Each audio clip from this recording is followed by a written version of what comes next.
Hello, parents and supporters. My name is Kanani Makikau, and I serve as the Director of External Relations here at Cal Poly, where I oversee parent and family programs as well as commencement. I'm excited to be here with you today for this special session with Equity and Inclusion Lead Coordinator Seth Murawsky, Leadership and Assessment Coordinator Celeste Schubert. Is your student potentially interested in joining one of Cal Poly's 38 social fraternities or sororities? Get an introduction to all the chapters in our community, the programs that they host, how they recruit, and the positive impact that they can have on the university experience. Seth and Celeste, do you want to go ahead and introduce yourselves? Yeah, absolutely. Thanks so much, Kanani. So it's really great to be with y'all today. So my name, as Kanani mentioned, is Seth Murawsky, and I serve as our Equity and Inclusion Lead Coordinator here in the office. I'm also our primary advisor to our United Sorority Fraternity Council, and I've been here at Cal Poly for just a little over 3 years now. Hi, everybody. So I'm Celeste. As mentioned, I'm the Leadership and Assessment Coordinator in the FSL office, as well as the primary Panhellenic Advisor. S- Okay, so let's jump right into sorority and fraternity life at Cal Poly's campus. So we want to first off say congrats to you and your families on starting your Cal Poly journey here with us. So just a little bit about fraternity and sorority life. It's a great way for your student to get involved on campus right from the very start. You'll see in our presentation that we kind of jump right into Greek life and the recruitment process pretty early on into their first term. So yeah, let's get started. Yeah, so we today wanted to kind of introduce you all to the professional staff that we have work in our office. We'll talk about our office's mission, our vision, and the pillars that we use to guide us in everything we do. Then we'll kind of zoom out and look at our community at a glance. We'll then run you all through the different programming that your student could expect to receive as a member of one of our fraternities and sororities. Then we'll do an overview of all of our different councils, which are the groups that oversee our 38 different social fraternities and sororities. And then last but very not least, we'll have time for questions at the end. So we want to start by introducing you all to the three full-time professional staff that we have in the office. So we're very lucky that Cal Poly really invests in the fraternity and sorority experience here. And you've already met two of the full-time staff members, myself and Celeste. We also have a better half. Her name is Elizabeth. She serves as our assistant director. All of us oversee one of the specific councils that oversees all the different fraternities and sororities that we have here at Cal Poly. And we all have some other specialized things that we do in our role. But overall, our job is here to make sure that fraternity and sorority life is as fun and as safe and as beneficial as it possibly can be here on campus.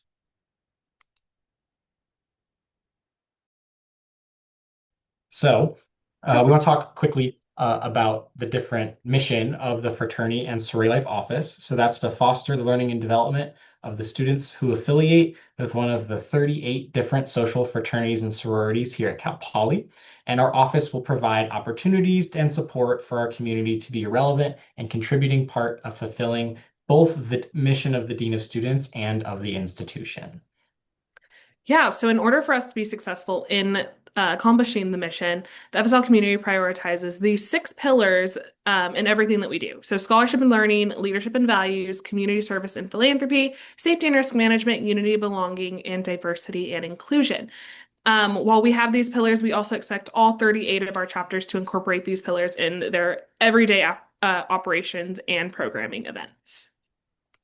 Yeah, so we love in our office using annual data to highlight all the really amazing things that our chapters and their members do on campus. So, kind of as a baseline, close to 20% of the undergraduate population finds itself in one of our fraternities and sororities. And as a part of membership, making a difference is a really big component of kind of quarterly, termly, everyday activities. So, last school year, we found that our members served just under 60,000 hours of community service. And on top of that, raised close to $320,000 for various local and national philanthropies. So making a difference with both your hands and your wallets is a really big part of fraternity and sorority membership. That being said, we know that students go to Cal Poly not just to join a fraternity or sorority, but to get a degree, and a mighty good one at that. So we want to make sure that our chapters are being supportive and not detracting from that academic experience. And we're happy to report that in the fall and winter terms, we had over half, right around 55% of our chapters maintained a GPA higher than the all university average. And in those same terms, over 3/4 of our chapters maintained above a 3.0 GPA. So it's really easy for us to say that every organization and every member in fraternity and sorority life really prioritizes their academics and the top tier education they chose Cal Poly to get. Absolutely. So when it comes to programming, you've heard us mention that our chapters host individual programs, and our office will host community-wide programs as well throughout the year. So these programs are focused on bringing our whole community together, learning from one another, and becoming the best versions of ourselves. So the programming that we host is some of it's just for student leaders, but then we'll host programs for the entire Cal Poly community, the FSL community. But we like to highlight a couple of these. So Officer Institute is a great one. We actually just had it. It happens towards the beginning of the academic year. It gives our chapter leaders kind of a big informational about what's to come in the year, get them calendar updates and connected to different resources on campus that are just going to help them throughout their term. So there's a lot of perks with being a leader in your organization. So a lot of leadership development, resume building, things like that. Welcome Institute is another really awesome one that we have. This is for all of our new members and our interest members who are just joining the community. So every one of our new members across all 38 chapters will go through Welcome Institute during their first term in their chapter. So this is to help them get familiar with what is fraternity and sorority life, our office, our resources that we have, the educational series that they're going to go through throughout their FSL journey. So all of that. And then Hazing Prevention Week is another one. It's a week of awareness and education. It occurs annually. It's something that our students take very seriously. And it's a great example of our community coming together every year for this. And then there's a bunch more. So our calendar is always full. There's always something to do within the chapters and the councils and the FSL office itself. Yeah, so on top of all that really amazing leadership development programming that we have in our office, we also have a firm commitment to educating all of our students. So by collaborating with a bunch of different departments on campus and spending countless hours building curriculum content, we provide a myriad of different trainings and workshops for all different types of FSL members. So this list here is non-exhaustive. It's just a small snapshot of all the different workshops and trainings that FSL members can expect to go through during their time as an undergraduate member. Some of those include sexual assault prevention workshops, hazing prevention trainings and online modules, mental health workshops, and really so many more. So we believe that providing annual education programming is paramount because we expect every single one of our students to uphold the mission, values, and pillars of FSL that we talked about earlier. We really like to let people know that fraternity and sorority members receive more training and education than any other club on campus, and it's not even close. We want to make sure that your student has a really beneficial experience here in our community, and we think that educational programming is key to making that a reality.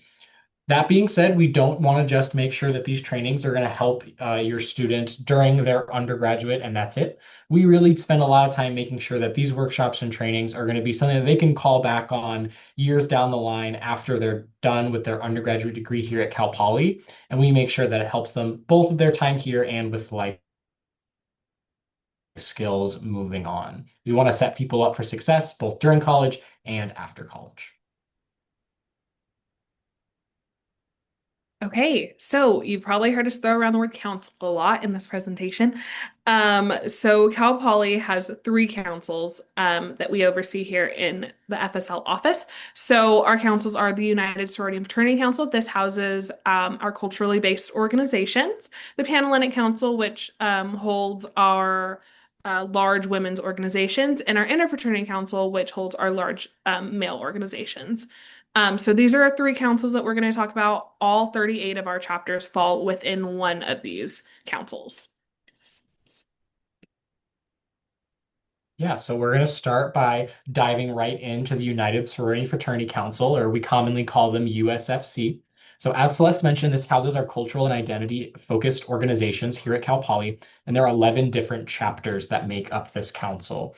So we have 7 all women's organizations and 4 all men's organizations that fall within the United Sorority Fraternity Council. And we have a lot of different interests that make up this council, including Latinx interest, Asian American interest, historically Black interest, and also just some general multicultural interest groups as well. That being said, no member is required to have any specific identity or belong to any specific culture.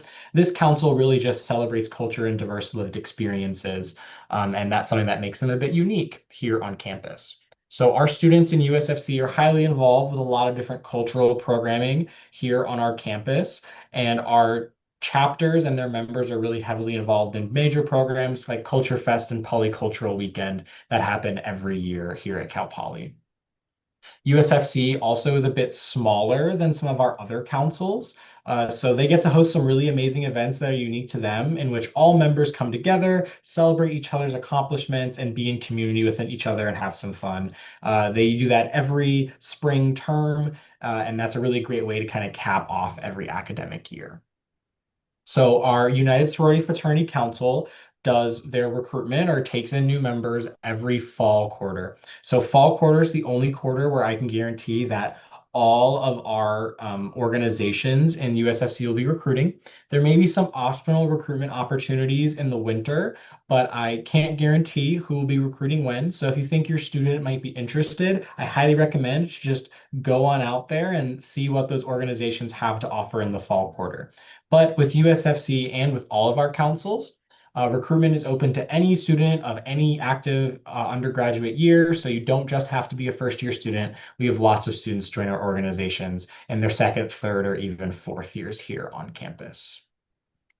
So now we've talked about our United Sorority Fraternity Council. Let's talk about our Interfraternity Council, or we commonly call them IFC. So IFC is home to 18 national all men's fraternities, and IFC is the governing body that oversees those 18 fraternities. So this council hosts a ton of events during the year, both specific to IFC members and open to the entire community. One of them that we love to highlight is called Aware, Awake, Alive Week, which benefits a philanthropy that was founded here in SLO called Aware, Awake, Alive. So they host awareness events and educational events to all members in the community on safe drinking practices and hazing prevention efforts. And that's something that our Interfraternity Council really champions here on campus. One thing that is really unique to our Interfraternity Council is they do their recruitment 2 times per year. So right when school starts in that fall term, they host their recruitment, and then all 18 chapters will host their recruitment again after winter break during that winter or spring term in January. So if your student might be interested in joining a chapter, but they feel like that, right when school starts might not be the best time for them, that's totally okay. They have multiple opportunities to meet all 18 of our IFC fraternities. IFC fraternity recruitment typically takes place over 2 separate weekends towards the beginning of a term. So what those events look like is right at the beginning, there is a information session where you can learn about all 18 of our chapters. And then all of our chapters host a kickoff barbecue where your student can go meet men from all the organizations and really start to figure out where their interests might be. After that, the events take place over 2 separate weekends, with the first weekend being very casual events, sports days, game nights, that kind of thing, very come as you are type of events. And then following that on the second weekend, those are the invite-only events. So if your student participates in recruitment, they're able to go to any events that second weekend that they get invited back to. Those events do tend to be a little more formal, a little more business-esque. So I often recommend if they have something they might feel comfortable and confident wearing to an interview, that would be the best attire for those types of events. Definitely, if you want to check out our website, which is greeklife.calpoly.edu, or Cal Poly's IFC's Instagram, which is at Cal Poly IFC, they always have up-to-date information on our chapters and when they're hosting recruitment.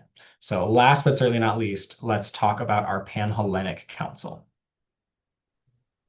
Okay, so our Panhellenic Council consists of 9 of our large national women's organizations. We have 9 chapters and 11 executive board members that represent those 9 chapters. And that is what makes up the Panhellenic Council. Um, so a little bit about Panhellenic. We have a few signature events throughout the year. Values Week, Women's Empowerment Week, IFC and Panhellenic Greek Week, Week of the Scholar. So a full calendar. We like to keep our students really busy throughout the year, give them a lot of opportunity for community and growth and leadership. Um, so a little bit more about Panhellenic. So our philanthropy is Circle of Sisterhood. This is an organization that works to remove barriers to education for girls and women around the world. So this is what Panhellenic, their entire cause goes towards, is Circle of Sisterhood. And then into recruitment. So Panhellenic holds recruitment once a year. That is where you'll find all 9 of our Panhellenic chapters going through the same exact recruitment process. So if your student is interested in one of our Panhellenic chapters or exploring the Panhellenic Council itself, this is going to be the best time to do it. Is going to be their fall semester or fall term. It takes place over 2 separate weekends, similar to IFC, where your student will meet all 9 of the chapters throughout those weekends. So it starts with the mandatory P&M orientation. So P&M is also potential new member. A lot of acronyms thrown around the FSL community. But it'll start with their mandatory orientation. This is where we'll introduce them to their recruitment counselors. These are women that take a step back from their chapters in order to lead your students through their process. So they will have a guide throughout both weekends to help guide them through all of it.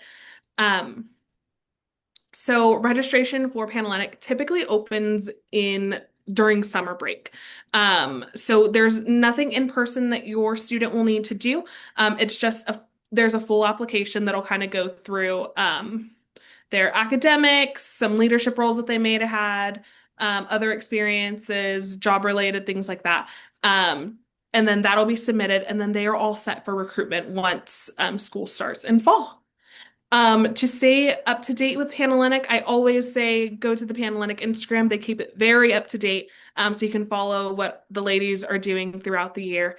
They also have a really great updated website that they use all the time. So that will have so much information for you about recruitment logistics, when signups start for recruitment, a sneak peek at what our board is doing throughout the year.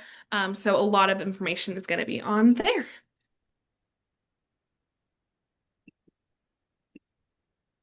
Okay, and now jumping from recruitment, we'll talk about recruitment prep and how you can be a great supporter for your student decide to go through recruitment in one of our fraternities or sororities. So a great way is to follow them on social media and check out the websites across all 3 councils. Like I said, lots of information goes on there. It's the quickest way that we have learned to connect with the students and get information out there quickly. Email us at greeklife@calpoly.edu with any questions you might have, yourself or your student, before their recruitment process, during, or even after. We're lucky enough to have 3 professional staff members that oversee the entirety of Greek life on our campus. So please utilize us as a resource. We're always happy to help and answer any questions that you might have throughout the years. Please just keep an open mind across the chapters and all the councils. We try to push that with our students that are looking into recruitment, and we ask the supporters to do that as well. Just help them keep an open mind across their entire experience. Signing up for recruitment does not mean that your student has to join. So if they become super interested during summer, and then when it gets closer to when school starts and they're like, oh, maybe I'll take the first year, that is totally fine. There's no commitment up until that point of joining a chapter or even finishing recruitment. There will be a lot of info sessions before recruitment starts for all of our councils. So I would suggest pushing them towards those. We're always happy to answer questions that might come up as well. And then please, please, please remind them to relax. Joining the FSL community is supposed to be fun. It is mine and Seth's and Elizabeth's job to make sure that it is fun and safe for your students. So just have them take a nice deep breath before going into all of it. It can be overwhelming, but we're here to help. Yeah, so thank you very much, Celeste, for all those helpful reminders. I know that I wish I had those when I was an undergraduate. But here we have all the various Instagrams, websites, and emails that you possibly could need to learn even more about our community. So on that top row, you have our office's Instagram, the IFC Instagram, which is our 18 large all men's fraternities, and then the Panhellenic Instagram, which is our 9 large all women's sororities. And then that bottom row, our USFC Instagram, that's our cultural and identity focused organizations, all 11 of them. And then in that bottom middle, you have our website, greeklife.calpoly.edu. And please, if there are any questions that don't get answered today, we're more than happy to answer them. Feel free to shoot us an email, which is just greeklife@calpoly.edu with any of your questions we don't answer today. But speaking of, we would love to answer some of the questions that y'all have for us now. Excellent. Seth and Celeste, thank you so much. One of the reasons I really enjoy doing Mustang Family Insights for our parents and supporters is that I get to learn a lot too, right? So learning more about fraternity and sorority life from experts like you, advisors like you who are spending your days with students in student meetings, advising these social organizations. It's a lot of work and I applaud you for it. While you were speaking, while you were going through the presentation, we did receive a lot of questions. And so what I've been trying to do here is sort of synthesize those questions as they come in. So folks, you might not hear your exact question, but that's what I'm trying to do. I'm trying to pull these questions together. So here's the first one. How many Cal Poly students join fraternities and sororities each year? How competitive is recruitment? And what options exist if a student does not receive a bid? Yes, so that's a great question. So I'll take that one. So here at Cal Poly, we have close to 1,000 students join our chapter throughout a given academic year. So recruitment is not at all what you might see at some other institutions around the country. It's a lot more relaxed. Really, the best advice that we have for students is to go to as many chapters during that recruitment process as you can. That way, your student really maximizes their odds of getting a bid or an invitation to join an organization. If your student is going through recruitment in the fall quarter and doesn't happen to get a bid, or if they decide they just want to wait, we really encourage them to check out other recruitment opportunities in the winter or the spring quarters. Going through recruitment again the following fall is also totally an option, and it never hurts to go through recruitment more than once. We want every student to find their home here at Cal Poly, even if it's not on the first try. Recruitment is also open to any Cal Poly student of any year, so should be no feelings of FOMO, the fear of missing out. They're able to go through that recruitment process as long as they're an undergraduate. Amazing. Yeah. So when you were talking about recruitment and going through recruitment, I know can be a really busy time for students. They're excited. Sometimes we hear parents ask us here in parent family programs, like on the side, like, hey, what is the best fraternity or sorority? And my response to that, Seth and Celeste, is that there's not an answer for this. The best fraternity and sorority is going to be the one that is the best fit for your student. And the way that they figure that out is by going through recruitment, learning about the organizations. And so when you're going through recruitment, students are going through recruitment, I would encourage parents to really explore all of the organizations out there. Am I correct? Is that what I heard you say? Absolutely. Absolutely. Okay, awesome. I'm winning. Okay, Yep. let's get to another question here. Let's see. If a chapter has a house, how do rooms and board work? Are they required? And how do those costs compare to campus housing? Yeah. So only about 13 of our 38 organizations have official chapter houses. So living in is never a requirement while you're at Cal Poly, but if the option comes up, you are more than welcome to take that on. All housing is off campus for all of our organizations, so they charge their own rent. It has nothing to do with on-campus housing. Um, So all housing is off campus, so organizations charge their own rent. They usually integrate that into the chapter dues for when the students are living in. So living in a chapter facility on average is less expensive than living in the dorms, but first years do have to satisfy their first year live on requirement. But if they're given the opportunity after that first year live on requirement, we can help them, and they may have that opportunity to live in their chapter facility. For students that have a second year campus live on requirement, the FSL office does have agreements with housing to help them with that if those rooms become available at a chapter house. Wow, that's such great information. Housing is such a big part of a student's experience, right? So that's really helpful information. All right, let's go to the question bank again. Thanks, parents and supporters. A lot of great questions in here. Let's see. What measures are in place to promote safety and prevent hazing, alcohol misuse, and other risks? And I'm just including this myself here, including education, policies, reporting, and accountability.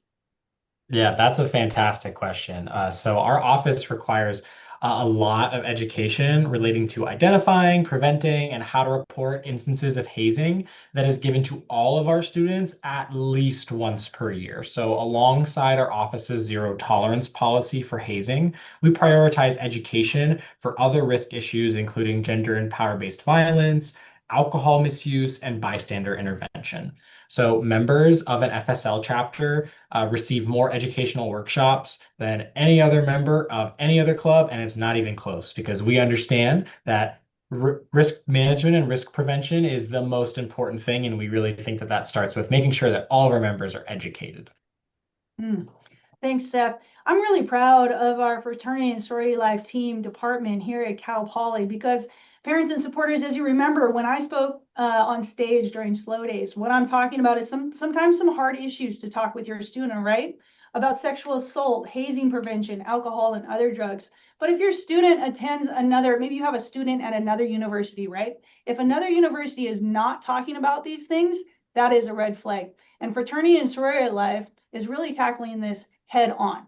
You saw that list, that slide of all of the trainings that are required, right? Not even optional in fraternity and sorority life. So Seth, Celeste, I really applaud your efforts in that area and you as a department. That's fantastic. Okay, moving on. Let's see. Here's one about events. Okay, are Greek life events open to all students or only to members? And how can non-members participate in programs or service? Yeah, I can take this one. So some Greek life events are only open to the members of those specific chapters or the council, while others might be open to the entire campus community. But organizations will make it very clear on who their target audience is. I highly encourage you and your student to get involved with the recruitment activities to figure out what events happen throughout the year and what events are open for the entire campus, or if they're just tailored towards their new members or one council in specific. Oh, great. You covered that entire thing. Thank you so much. Okay, I'm trying to get to, we have time for, it looks like one more question. So let me just look at this here. Okay. Oh, we kind of touched on this before. So I'll go for this one. What guidance is available for first year students and families, including expectations, support services, and who should they contact with questions? Absolutely. This is like the golden question. So the best guidance that we really have for students and their supporters is really just to have an open mind. There are really so many things that our organizations can offer, and we would hate for someone to really pigeonhole themselves and not see what our entire community has. We truly believe there's a home for anyone who wants it here in our fraternity and sorority community. We also want people seeking membership in our community to know that there are some financial obligations involved with joining a fraternity and sorority. So if you have students going through the recruitment process, make sure they're asking about finances during recruitment. It is not taboo to talk about finances, and we really want to make sure that that's a priority for your student because none of our organizations want money being the one thing to stop them from finding a home with our chapters.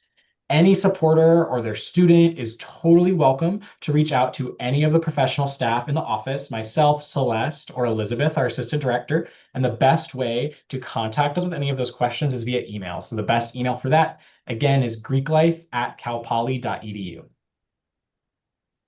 Wow, great.